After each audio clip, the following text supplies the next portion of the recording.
Today on Forbes, Silicon Valley defense tech can't wait for Trump to get started.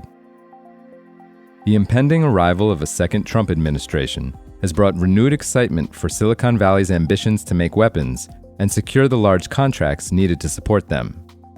Speaking on CNBC this week, Anduril co-founder Palmer Luckey, who hosted a fundraiser for Trump and donated to Republicans, said, quote, "Trump is a change candidate.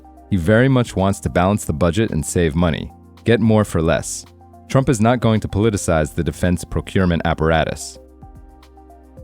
The defense tech space has become a major investment sector in recent years, driven by the wars in Ukraine and the Middle East, rising tensions with China, and fears that the US military will fall behind China and Russia in the development of cutting-edge military technology.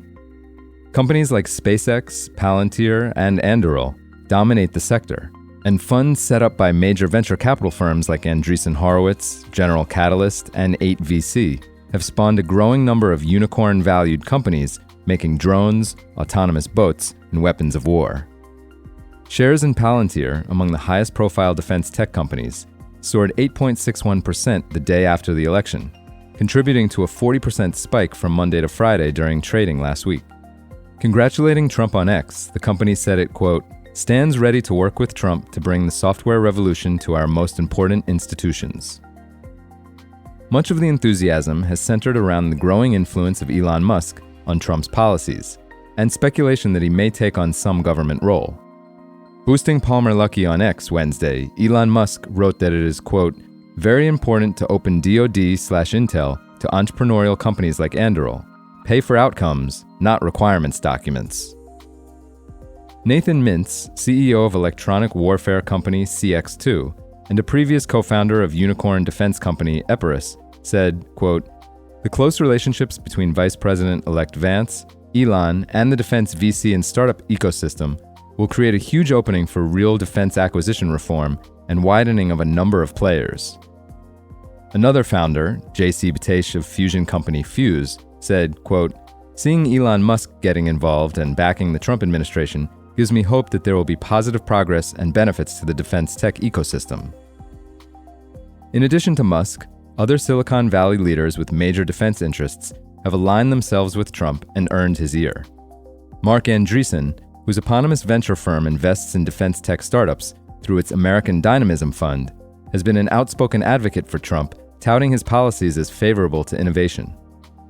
Others include Jacob Hellberg, an advisor to Palantir, who has spent much of this year advising Trump's campaign on AI policy, and investors Joe Lonsdale of 8VC and Sean Maguire of Sequoia. A major challenge for defense tech startups has been selling to the Pentagon. Many emerging companies secure small R&D contracts, but often struggle to overcome the so-called Valley of Death by securing major years-long programs of record before capital dries up. Less than 1% of the Pentagon's contracts were reportedly awarded to venture-backed companies during the fiscal year ending 2023.